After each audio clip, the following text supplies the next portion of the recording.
বিলুপ্ত হলো এনবিআর, রাজস্ব আদায়ে প্রভাব পড়বে না আশা অর্থ উপদেষ্টার। স্বচ্ছতা বাড়বে, প্রতিবাদে কলম বিরতির ঘোষণা এনবিআর সংস্কার ঐক্য পরিষদের। দ্রুত নির্বাচন দিয়ে সব সমস্যা সমাধানের আহ্বান মেজর হাফিজের। মানবিক করিডোরের নামে বাংলাদেশকে নিয়ে ভূ রাজনৈতিক ষড়যন্ত্রের অভিযোগ আমির খসরু মাহমুদের। সংস্কারের নামে কালক্ষেপণে নির্বাচন ঝুলে গেলে দায় নিতে হবে ঐক্যমত্য কমিশনকে, বলেছে সিপিবি। আওয়ামী লীগ ইস্যুতে মূলা ঝুলানোর অভিযোগ জুলাই ঐক্য নেতাদের। আওয়ামী লীগের কার্যক্রম নিষিদ্ধে উদ্বিগ্ন ভারত।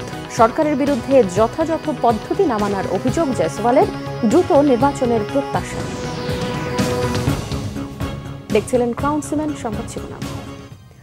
অর্থ উপদেষ্টা ডক্টর সালিউদ্দিন আহমেদ বলেছেন, ট্যাক্স ও কাস্টমস ক্যাডারের স্বার্থ সংরক্ষণ করেই জাতীয় রাজস্ব বোর্ড এনবিআরকে দুভাগে ভাগ করে অধ্যাদেশ জারি করা হয়েছে। রাজস্ব আদায়ে এর কোনো প্রভাব পড়বে না বলেও আশা তার। এদিকে ঘোষিত অধ্যাদেশের প্রতিবাদে আজ থেকে 3 দিনের কলম বিরতি কর্মসূচি ঘোষণা করেছে এনবিআর সংস্কার ঐক্য পরিষদ। রিপোর্ট সৈয়দ আব্দুল মোহিতের। সোমবার মধ্যরাতে রাজস্ব বিভাগকে 2টি ভাগে বিভক্ত করে বহুল আলোচিত রাজস্ব নীতি ও রাজস্ব ব্যবস্থাপনা অধ্যাদেশ জারি করে অন্তর্বর্তী সরকার। এতে বলা হয়, রাজস্ব নীতি বিভাগ কর আইন প্রয়োগ ও কর আদায় পরিস্থিতি পর্যবেক্ষণ করবে। রাজস্ব সংগ্রহের মূল কাজ করবে রাজস্ব ব্যবস্থাপনা বিভাগ।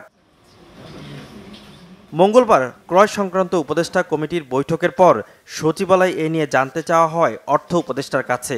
তিনি আশ্বস্ত করে বলেন, এনবিআর কর্মকর্তাদের উদ্বেগের কিছু নেই। ইন্টারন্যাশনাল প্র্যাকটিস, পলিসি ডিভিশন আর ইমপ্লিমেন্টেশন ডিভিশন এক থাকে না, সব দেশেই আলাদা থাকে। কারণ পলিসি ডিভিশনটা একটু প্রফেশনাল লোক দিয়ে কাজ করতে হয় এবং অর্থনীতি, পরিসংখ্যান, দেশের জিডিপি এইগুলোর সম্বন্ধে ধারণা থাকতে হয়।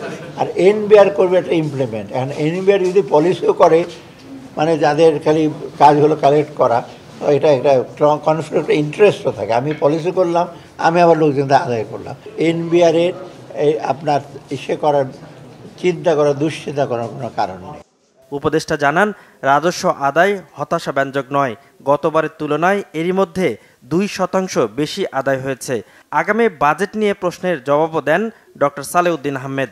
রাজস্ব আদায় কোনো প্রভাব না, আমরা এই পর্যন্ত যেটা অলরেডি কিন্তু রাজস্ব আদায় গতবারের তুলনায় 2% কিন্তু বেশি হয়েছে। খুব হতাশাব্যঞ্জক না। আমি আরও এক্সপেক্ট করছি অ্যাটলিস্ট গতবারের চেয়ে কম তো হবে না, যে বলুন 2% গ্রোথ। আর মোটামুটি আমরা বাজেটটাকে তো আমরা একটু বাস্তবায়ন করব, একটু বিরাট একটা গ্যাপ নিয়ে আর করবো না। প্রকল্প এডিপিটা আমরা একটু বাস্তবায়ন করব। আমরা অত্যন্ত বাস্তব প্রজেক্টে বড় বড় মেগা প্রজেক্টে ধার করে ডেফিসিট দিয়ে এগুলি করব না। বাজেট ছোট না বড় হবে তা জানতে কিছুদিন অপেক্ষার পরামর্শ দেন অর্থ উপদেষ্টা। এদিকে ঘোষিত অধ্যাদেশের প্রতিবাদে এনবিআর ভবনের সামনে এনবিআর সংস্কার ঐক্য পরিষদের ব্যানারে মানববন্ধন করেছে প্রতিষ্ঠানটির কর্মকর্তা কর্মচারীরা। আগামী 14 মে বুধবার সকাল 10টা থেকে দুপুর 1টা পর্যন্ত, আগামী 15 মে বৃহস্পতিবার সকাল 10টা থেকে দুপুর 3টা পর্যন্ত এবং আগামী 17 মে শনিবার সকাল 10টা থেকে 3টা পর্যন্ত সকল স্তরের কর্মকর্তা কর্মচারী কলম বিরতি পালন করবে। সৈয়দ আব্দুল মোহিত, বাংলা ভিশন, ঢাকা। অন্যদিকে রাজস্ব আহরণ ব্যবস্থাপনা থেকে রাজস্ব নীতি প্রণয়ন কার্যক্রমকে পৃথক করার মাধ্যমে দেশের রাজস্ব ব্যবস্থার দক্ষতা বৃদ্ধি, স্বার্থের দ্বন্দ্ব কমানো এবং রাজস্ব আহরণের আওতা বাড়াতে জাতীয় রাজস্ব বোর্ডকে বিভক্ত করা হয়েছে। জাতীয় রাজস্ব বোর্ড এনবিআর ভেঙে অর্থ মন্ত্রণালয়ের অধীনে রাজস্ব নীতি বিভাগ এবং রাজস্ব ব্যবস্থাপনা বিভাগ নামে 2টি স্বতন্ত্র বিভাগ প্রতিষ্ঠা করেছে অন্তর্বর্তীকালীন সরকার। মঙ্গলবার সরকারের এক বিবৃতিতে আরও জানানো হয়েছে, এটি একটি বড় কাঠামোগত সংস্কার। 50 বছরেরও বেশি সময় আগে প্রতিষ্ঠিত এনবিআর ধারাবাহিকভাবেই তার রাজস্ব লক্ষ্যমাত্রা অর্জনে ব্যর্থ হয়েছে। জনগণের কাঙ্ক্ষিত উন্নয়ন লক্ষ্যমাত্রা অর্জনের জন্য বাংলাদেশকে অবশ্যই কর জিডিপি অনুপাত কমপক্ষে 10% উন্নীত করতে হবে। এই লক্ষ্য অর্জনের জন্য এনবিআর পুনর্গঠন অত্যন্ত গুরুত্বপূর্ণ বলছে সরকার। নির্বাচন নিয়ে আওয়ামী লীগের কথাগুলোই বর্তমানে ভিন্ন রূপে চালু করা হচ্ছে, অভিযোগ বিএনপির স্থায়ী কমিটির সদস্য আমির খসরু মাহমুদ চৌধুরীর। তার প্রশ্ন, এখন যারা সংস্কারের কথা বলছে তাদের কি কেউ চেনে? আর অন্তর্বর্তী সরকারকে দুর্বল হিসেবে অভিহিত করে দ্রুত নির্বাচন দিয়ে সমস্যা সমাধানের দাবি জানান দলের স্থায়ী কমিটির আরেক সদস্য অবসরপ্রাপ্ত মেজর হাফিজউদ্দিন আহমেদ। জাতীয় প্রেস ক্লাবে আলাদা দুটি অনুষ্ঠানে এসব কথা বলেন তারা। রিপোর্ট শুভ মাহফুজের। মঙ্গলবার জাতীয় প্রেস ক্লাবে গণস্বাস্থ্য কেন্দ্রের প্রতিষ্ঠাতা ডাক্তার জাফরুল্লাহ চৌধুরীর দ্বিতীয় মৃত্যুবার্ষিকী উপলক্ষে স্মরণ সভা করে ভাসানী জনশক্তি পার্টি। এ সময় শেখ হাসিনা বিরোধী আন্দোলনে ডাক্তার জাফরুল্লাহ চৌধুরীর অবদানের কথা তুলে ধরে বক্তারা বলেন, বর্তমান সরকারের 9 মাস পার হলেও সরকার কোন দিকে হাঁটছে তা স্পষ্ট নয়। পৃথিবীর জন্ম থেকে এ পর্যন্ত বিষয় এবং বস্তুর সংস্কার হতেই এগোচ্ছে, তাছাড়া চলতে পারে না। সংস্কার ছাড়া পৃথিবী অচল, সংস্কার ছাড়া রাষ্ট্র অচল। সংস্কার তো চলতেই থাকবে, ওইটা শেষ করবেন কবে? আপনারা বুকে হাত দিয়ে বলতে পারছেন না, কোনো রাজনৈতিক দল বলতে পারছে না, জনগণ আস্থা রাখতে পারছে না। 16 বছর ধরে মানুষ যে নির্বাচনের জন্য অপেক্ষা করছে, সেই নির্বাচন কি এবছর ডিসেম্বরে হবে, না তার আগে হবে, নাকি আরও 1 মাস 2 মাস লাগবে? সময়টা কি লাগবে? সভায় বিএনপির স্থায়ী কমিটির সদস্য আমির খসরু মাহমুদ চৌধুরী বলেন, যে প্রত্যাশা নিয়ে মানুষ শেখ হাসিনার পতন ঘটিয়েছে সে প্রত্যাশা এখনও পূরণ হয়নি। মানবিক করিডোরের নামে বাংলাদেশকে নিয়ে ভূ রাজনৈতিক ষড়যন্ত্র হচ্ছে বলেও অভিযোগ করেন তিনি। বাংলাদেশে বিনিয়োগ ক্রমান্বয়ে কমছে, আর এখানে আমাদেরকে বিনিয়োগের কি বলে একটা সার্কাস দেখানো হচ্ছে। কারণ নাম বলতে চাই না আমি, কারণ কেউ তো বোকা না। যতদিন বাংলাদেশে নির্বাচিত সরকার না আসবে, কোনো বিনিয়োগ বাংলাদেশের কোনো বিনিয়োগকারী সেই রিস্ক এখানে নেবে না। এটা ওয়ার্ল্ড ওয়াইড বিনিয়োগের চিত্র হচ্ছে এটা। তারা দেখতে চাইবে বাংলাদেশে একটা স্থিতিশীল সরকার আছে কিনা, নির্বাচিত স্থিতিশীল সরকার আছে কিনা। এদিকে জাতীয় প্রেস ক্লাবে মাওলানা ভাসানীর ফারাক্কা লং মার্চ স্মরণে গণসমাবেশ উপলক্ষে গোলটেবিল বৈঠকে বিএনপির সিনিয়র যুগ্ম মহাসচিব রুহুল কবির রিজভী বলেন, শেখ মুজিবই ফারাক্কাবাদ চালুর অনুমতি দিয়ে দেশের সর্বনাশ ডেকে এনেছিলেন, আর শেখ হাসিনা 16 বছরে বাংলাদেশকে ভারতের একটি কলোনি বানিয়ে ফেলেছিল বলে অভিযোগ করেন দলের স্থায়ী কমিটির সদস্য অবসরপ্রাপ্ত মেজর হাফিজউদ্দিন আহমেদ। ফারাক্কা বাঁধ যখন চালু করার বিষয়টা নিয়ে শেখ মুজিবকে বলেছে যে আমরা পরীক্ষামূলকভাবে চালু করব, শেখ মুজিব অনুমতি দিলেন, সর্বনাশ সেদিনই হয়ে গেল। তো সেটা না হয় জানিয়েছেন। এরপরে চুক্তি হয়েছে একটা খুবই প্যাট্রিয়টিক চুক্তি, যেটাকে বলা হয় 77 এ 79 কিন্তু এরপরে তারা আর মনেই করেনি যে বাংলাদেশের সাথে আর কথা বলা দরকার। সে টিপাই মুখ হোক, গজলডোবাই হোক, যেখানেই হোক না কেন। 71-এ তারা আমাদের জন্য যে সাহায্য সহযোগিতা করেছে সেটি উদ্ধার করার জন্য অতি ব্যস্ত। বাংলাদেশের প্রত্যেকটি ক্ষেত্রে তারা হস্তক্ষেপ করেছে।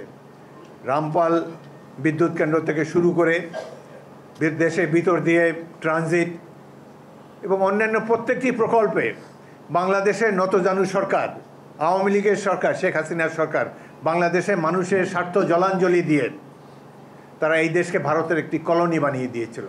মানবিক করিডোরের বিষয়টি জাতির সামনে স্পষ্ট করার দাবিও জানান মেজর হাফিজ। শুভ মাহফুজ, বাংলা ভিশন, ঢাকা। সংস্কারের নামে কালক্ষেপণ করা যাবে না, এতে নির্বাচন ঝুলে গেলে দায় জাতীয় ঐক্যমত্য কমিশনকে নিতে হবে বলেছেন সিপিবির সাধারণ সম্পাদক রুহিন হোসেন প্রিন্স। প্রয়োজনীয় সংস্কার শেষে দ্রুত নির্বাচন দিতে হবে। আর জাতীয় ঐক্যমত্য কমিশনের সহসভাপতি ডক্টর আলী রিয়াজ বলেছেন, গণতন্ত্র প্রতিষ্ঠার জন্য কাজ করছে তারা। রিপোর্ট করছেন ইমরুল কায়েস। রাজনৈতিক দলগুলোর সাথে ধারাবাহিক আলোচনার অংশ হিসেবে মঙ্গলবার বাংলাদেশের কমিউনিস্ট পার্টি সিপিবির সাথে বৈঠকে বসে জাতীয় ঐক্যমত্য কমিশন। সকাল 10টায় শুরু হয়ে আলোচনা চলে দুপুর 2:15 পর্যন্ত। দীর্ঘ এই আলোচনার শুরুতেই কথা বলেন জাতীয় ঐক্যমত্য কমিশনের সহসভাপতি ডক্টর আলী রিয়াজ। ভবিষ্যতের বাংলাদেশের পথরেখা কীরকম হবে তার একটা ধারণা পেতে পারি, তার একটা অগ্রযাত্রার পথ চিহ্নিত করতে পারি। সেই লক্ষ্যকে সামনে রেখেই আমরা অগ্রসর হওয়ার চেষ্টা করছি এবং বিভিন্ন রাজনৈতিক দলের সঙ্গে আমরা আলোচনা করছি। বৈঠক শেষে গণমাধ্যমের সঙ্গে কথা বলেন সিপিবির প্রতিনিধি দলের সদস্যরা। তারা জানান, দরকারি সংস্কার কাজ দ্রুত শেষ করে নির্বাচন চায় সিপিবি। সংস্কারের নামে অন্য কোনো নামে যদি কালক্ষেপণ করে নির্বাচনকে বিলম্বিত করি, কারণ নির্বাচনই হচ্ছে জনগণের ম্যান্ডেট নিয়েই রাষ্ট্র পরিচালনা এবং গণতন্ত্রের ধারা এগিয়ে যাওয়া, তাহলে কিন্তু একটা ক্ষতিকর জায়গায় যাবে। সুতরাং আপনাদের দ্রুততার সাথে এবং ক্ষিপ্রতার সাথে নির্বাচন ব্যবস্থার আমূল সংস্কারের জন্য যেটা করা দরকার, যেটা এই 9 মাসে হয়নি, দ্রুততম সময় করে আপনারা ওই কাজ করেন, না হলে কিন্তু এটা ঝুলে গেলে এই দায় আপনারা এড়াতে পারবেন না।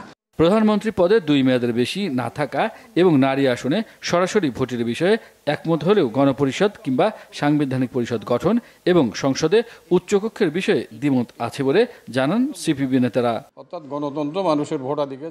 ইমরুল কায়েস, বাংলা ভিশন, ঢাকা। আওয়ামী লীগ ইস্যুতে বিচারের নামে মূলা ঝুলানো হয়েছে বলে মন্তব্য করেছেন জুলাই ঐক্যের নেতারা। তারা বলেন, বিগত 16 বছরে গণহত্যা যুক্ত না করে প্রকাশিত গেজেট জন আকাঙ্ক্ষা পূরণ করেনি। এ সময় আরাকান করিডোর সহ বিভিন্ন ইস্যুতে অন্তর্বর্তী সরকার জনগণকে ভুলিয়ে রাখার অপচেষ্টা করছে বলেও অভিযোগ করেন ছাত্রনেতারা। এদিকে পাহাড়ের বিচ্ছিন্নতাবাদী সংগঠন ইউপিডিএফ এর সাথে ঐক্যমত্য কমিশনের বৈঠক নিয়েও উদ্বেগ জানিয়েছে জুলাই মঞ্চ। তাদের দাবি, একটি সন্ত্রাসী সংগঠনের সাথে বৈঠকে বসলে পাহাড়ে বিশৃঙ্খলা আরও বাড়বে। রিপোর্ট ফরুক বাবুর।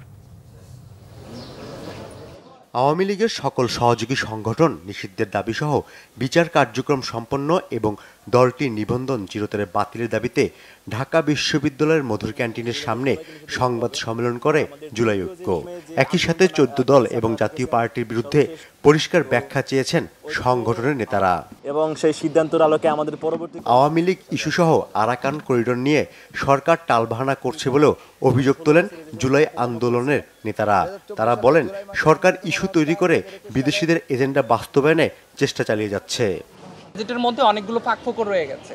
ফাঁকফোকর কি রয়ে গেছে সেটা বিগত ফেসিবাদের যেই বড় বড় গণহত্যাগুলো ছিল সেগুলোকে এখানে মেনশন করা হয়নি। শুরুতে হচ্ছে পিলখানা হত্যাকাণ্ডের 57 জন যে দক্ষ সেনা অফিসার আছে তাদের কথাটা এখানে উল্লেখ করা হয় নাই। শাপলা গণহত্যায় যে সেখানে প্রায় 1000 ধর্মপ্রাণ মুসলমানদেরকে যে শহীদ করা হয়েছে সেটার এখানে কোনো ন্যূনতম উল্লেখ নাই। মোদি বিরোধী আন্দোলনে যে প্রায় 17 জনকে নির্বিচারে গুলি করে হত্যা করা হয়েছে সেটার উল্লেখ নাই। শুধুমাত্র কেবলমাত্র কি জাস্ট যতটুকু তারা বাধ্য হয়েছে যে জুলাইটাকে মেনশন করতে হবে ততটুকু মেনশন করে তারা জাস্ট বলছে যে হ্যাঁ কর্মকাণ্ড নিষিদ্ধ, দলগতভাবে নিবন্ধন বাতিল হবে কিনা বা এই ব্যাপারে আমাদেরকে কোনো কিছু তারা আশ্বস্ত করতে পারে নাই। তো আমরা সেই জন্যই হচ্ছে এই কনসার্নের জায়গা থেকে আজকে প্রেস ব্রিফিংয়ে আসতে বাধ্য হয়েছে। যে আরাকানে এই যে করিডোর দেওয়ার নাম করে যেই দেশ বিরোধী একটি বিষয়ের অবতারণা আমরা দেখতে পাচ্ছি পদক্ষেপ, সেই বিষয়ে গভর্নমেন্ট তার সুস্পষ্ট অবস্থান ব্যক্ত করবে যে তারা কী চায় আসলে। এখন সেই বিষয়গুলো আমরা পরিষ্কার নয়, আশা করি গভর্নমেন্ট এই বিষয়গুলো পরিষ্কার করবে এবং ইস্যুর খেলা তারা বন্ধ করবে। বারবার বিভিন্ন ইস্যু তৈরি করে কৃত্রিমভাবে জনগণকে ভোগান্তির মধ্যে ফেলা, এই ধরনের বিষয়গুলো থেকে তারা বিরত রাখবে। এদিকে জাতীয় জাদুঘরের সামনে জুলাই মঞ্চে আয়োজিত এক সংবাদ সম্মেলনে পাহাড় ইস্যুতে অন্তর্বর্তী সরকারের ভূমিকা নিয়ে সমালোচনা করা হয়। ইউপিডিএফ দেশের নিবন্ধিত কোনো সংগঠন নয়, তাহলে কিভাবে বৈঠক করার নৈতিক সাহস পেল সেটা আমাদের বুঝে আসছে না। বাংলাদেশ সেনাবাহিনীর সদস্য সহ পাহাড়ের বহু নিরীহ মানুষের রক্ত যাদের হাতে, সেই সন্ত্রাসীদের সাথে বৈঠক উদ্বেগজনক। জুলাই মঞ্চের নেতারা বলেন, ইউপিডিএফ রাষ্ট্র স্বীকৃতি কোনো সংগঠন নয়, তাদের সাথে সংলাপের সমালোচনা করেন নেতারা। অনতিবিলম্বে। ফরুক বাবু, বাংলা ভিশন, ঢাকা। বাংলাদেশে আওয়ামী লীগ এবং এর সব অঙ্গ সংগঠন, সহযোগী সংগঠন ও ভ্রাতৃপ্রীতম সংগঠনের কার্যক্রম নিষিদ্ধ করার ঘটনায় ভারত উদ্বিগ্ন। দেশটি মনে করে, কোনো রাজনৈতিক দলকে নিষিদ্ধ করতে যে পদ্ধতির মধ্যে দিয়ে যেতে হয় বাংলাদেশের অন্তর্বর্তী সরকার তা অনুসরণ করেনি। মঙ্গলবার নয়াদিল্লিতে ভারতের পররাষ্ট্র মন্ত্রণালয়ের সাপ্তাহিক ব্রিফিংয়ে এক প্রশ্নের উত্তরে এই মন্তব্য করেন মন্ত্রণালয়ের মুখপাত্র রণধীর জয়সওয়াল। তিনি বলেন, গণতান্ত্রিক দেশ হিসেবে বাংলাদেশে গণতান্ত্রিক স্বাধীনতা খর্ব হওয়ায় ভারত স্বাভাবিকভাবেই চিন্তিত। ভারত পাকিস্তান সংঘাতের পরিপ্রেক্ষিতে ভারত পররাষ্ট্র মন্ত্রণালয়ের সাপ্তাহিক ব্রিফিং কিছুদিন বন্ধ ছিল। আজ সন্ধ্যায় তা শুরু হয়। অধিকাংশ প্রশ্ন ভারত ও পাকিস্তানের সাম্প্রতিক সংঘাত নিয়ে হলেও আওয়ামী লীগকে নিষিদ্ধ করার বিষয়েও ভারতের মনোভাব জানতে চাওয়া হয়। জবাবে জয়সওয়াল বলেন, যথাযথ পদ্ধতি না মেনে এই সিদ্ধান্ত গৃহীত হওয়ায় ভারত স্বাভাবিকভাবেই চিন্তিত। তিনি বলেন, গণতন্ত্রের কাজের একটা পদ্ধতি আছে। আওয়ামী লীগকে নিষিদ্ধ করা হয়েছে সেই গণতান্ত্রিক পদ্ধতি না মেনে, যার মধ্য দিয়ে গণতান্ত্রিক স্বাধীনতা খর্ব করা হয়েছে এবং সেই কারণেই বাংলাদেশের রাজনৈতিক পরিসর সংকুচিত হয়ে যাচ্ছে। জয়সওয়াল এই প্রসঙ্গে ভারতের পুরনো মনোভাব স্মরণ করিয়ে দিয়ে বলেন, ভারত চায় বাংলাদেশে দ্রুত, সুষ্ঠু, অবাধ ও সবার অন্তর্ভুক্তিমূলক নির্বাচন অনুষ্ঠিত হোক। জাতীয় স্বার্থের বাইরে কোনো সিদ্ধান্ত নেওয়া হবে না। চট্টগ্রাম বন্দরকে বিশ্বমানের বন্দরে রূপান্তরিত করতে চাই, কিন্তু সবার আগে জাতীয় স্বার্থ, আঞ্চলিক নিরাপত্তা নিশ্চিত করতে হবে। বিনিয়োগ উন্নয়ন কর্তৃপক্ষ বিডার চেয়ারম্যান রাজনৈতিক দলগুলোকে আশ্বস্ত করে এসব কথা বলেন। চট্টগ্রাম বন্দরের বিষয়ে কোনো ধরনের আপোষ করা হবে না বলেও আশ্বস্ত করেন বিডার চেয়ারম্যান। বিনিয়োগ পরিবেশ নিশ্চিতকরণ, চলমান সংস্কার কার্যক্রম এবং সাম্প্রতিক অগ্রগতি বিষয়ে দেশের শীর্ষস্থানীয় রাজনৈতিক দলের পরামর্শ ও সুপারিশ গ্রহণের লক্ষ্যে মঙ্গলবার রাজনৈতিক দলের নেতাদের সাথে মতবিনিময় করে বিডা। সভায় বাংলাদেশ জামায়াতে ইসলামী, জাতীয় নাগরিক পার্টি, গণসংহতি আন্দোলন, Gono Odhikar Parishad, AB party, Bangladesh communist party, BASAD Islami Andolan Bangladesh সহ 17টি রাজনৈতিক দলের প্রতিনিধিরা অংশ নেয়। সভায় রাজনৈতিক দলগুলো দেশের সার্বভৌমত্ব, আঞ্চলিক নিরাপত্তা ও জাতীয় স্বার্থ রক্ষার দিকে সর্বোচ্চ অগ্রাধিকার প্রদানের আহ্বান জানান। ন্যাশনাল ইন্টারেস্টের উপরে there is no other interest, so we will make sure that never is compromised. আমরা এরকম কোনো ডিসিশন অবশ্যই নিব না যেটা আসলে ন্যাশনাল ইন্টারেস্টের সাথে কনফ্লিক্টিং হয়। অন্তর্বর্তী সরকারের দায়িত্ব নেয়ার পর প্রথমবারের মতো আজ চট্টগ্রাম যাচ্ছেন প্রধান উপদেষ্টা ডক্টর মোহাম্মদ ইউনূস। নিজের স্মৃতি বিজড়িত এক সময়ের কর্মস্থল চট্টগ্রাম বিশ্ববিদ্যালয়ে অনুষ্ঠেয় ৫ম সমাবর্তনে যোগ দেবেন তিনি।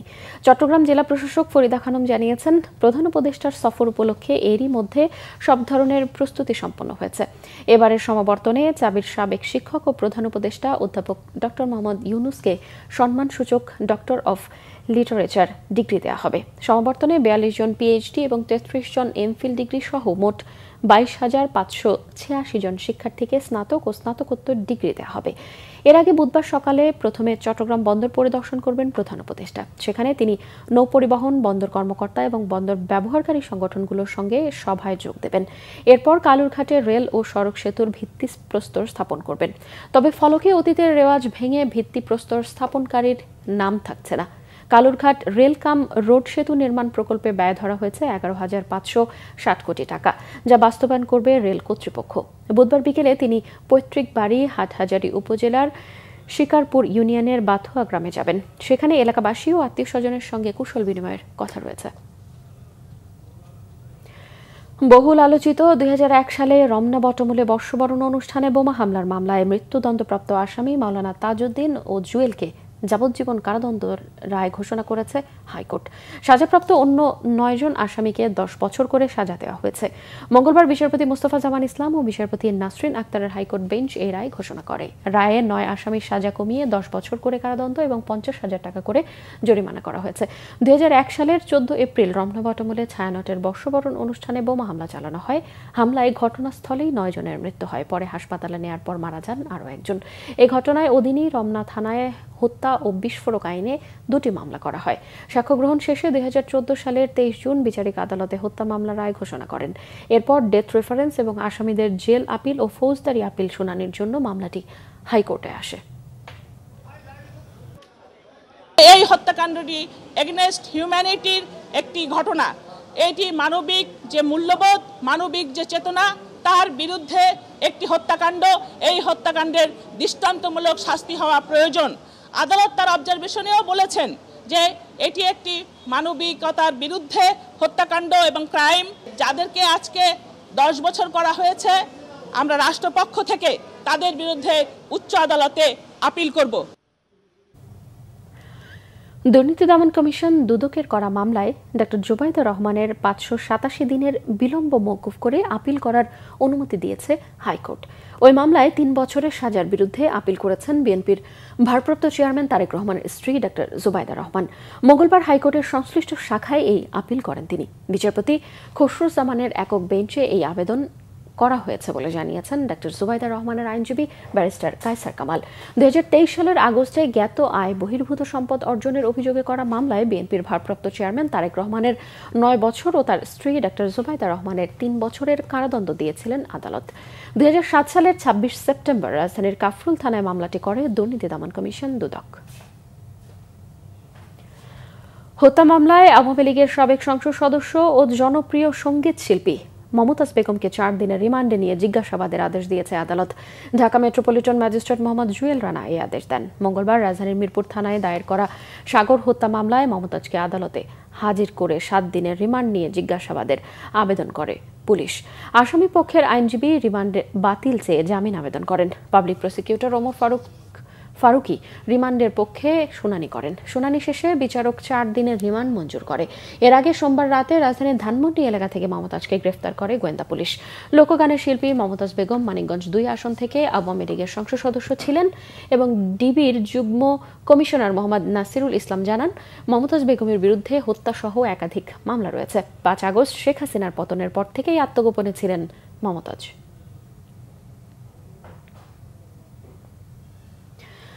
গণমাধ্যমের কণ্ঠরোধে 32টি আইন থাকলেও সাংবাদিকদের সুরক্ষায় কোনো আইন নেই বলে শঙ্কা প্রকাশ করেছেন বাংলাদেশ ফেডারেল সাংবাদিক ইউনিয়নের মহাসচিব সাংবাদিক নেতা কাদের গনি চৌধুরী।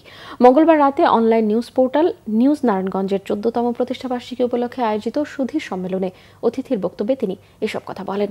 তিনি আরও বলেন, সাংবাদিকদের জন্য একটি নিরাপদ ও স্বাধীন পরিবেশ তৈরি করা অত্যন্ত জরুরি, যাতে প্রতিটি সাংবাদিক নিরপেক্ষভাবে সংবাদ সংগ্রহ ও প্রচার করতে পারে। আর সাংবাদিকদের ডিকশনারিতেও আপোষের কোনো সুযোগ নেই। সাংবাদিকরা সত্যিকার অর্থে সাংবাদিকতা করলে মানুষ সংবাদপত্র দ্বারা উপকৃত হবে। দেশের বাস্তব চিত্র মানুষের সামনে তুলে ধরাই সাংবাদিকদের মূল কাজ বলেও মনে করেন তিনি। অনুষ্ঠানে ছাত্র জনতার গণ অভ্যুত্থানে আহত 4 গণমাধ্যম কর্মীকে বিশেষ সম্মাননা প্রদান করা হয়। অনুষ্ঠানে উপস্থিত ছিলেন নিউজ নারায়ণগঞ্জের সম্পাদক শাহজাহান শামীম সহ সংশ্লিষ্টরা। সংবাদ শেষ করব, ক্রাউন 7 শিরোনামগুলো আরও একবার জানি। বিলুপ্ত হলো এনবিআর, রাজস্ব আদায়ে প্রভাব পড়বে না আশা অর্থ উপদেষ্টার, স্বচ্ছতা বাড়বে। প্রতিবাদে কলম বিরতির ঘোষণা এনবিআর সংস্কার ঐক্য পরিষদের। দ্রুত নির্বাচন দিয়ে সব সমস্যা সমাধানের আহ্বান মেজর হাফিজের। মানবিক করিডোরের নামে বাংলাদেশকে নিয়ে ভূ রাজনৈতিক ষড়যন্ত্রের অভিযোগ আমির খসরু মাহমুদের। সংস্কারের নামে কালক্ষেপণে নির্বাচন ঝুলে গেলে দায় নিতে হবে ঐক্যমত্য কমিশনকে, বলছে সিপিবি। আওয়ামী লীগ ইস্যুতে মূলা ঝুলানোর অভিযোগ জুলাই ঐক্য নেতাদের। আওয়ামী লীগের কার্যক্রম নিষিদ্ধে উদ্বিগ্ন ভারত, সরকারের বিরুদ্ধে যথাযথ পদ্ধতি না মানার অভিযোগ জয়সওয়ালের। দ্রুত নির্বাচনের প্রত্যাশা। দর্শক, এই ছিল এখনকার মতো। পরের সংবাদ সকাল 7:30টায় দেখার আমন্ত্রণ রইল। এছাড়াও বাংলাদেশের সংবাদ ও সংবাদ সংশ্লিষ্ট অনুষ্ঠান দেখতে ভিজিট করুন www.vnews24.com ও facebook.com/banglavishnnews এবং সাবস্ক্রাইব করুন youtube.com/banglavishnnews। এতক্ষণ সঙ্গে থাকায় ধন্যবাদ সবাইকে।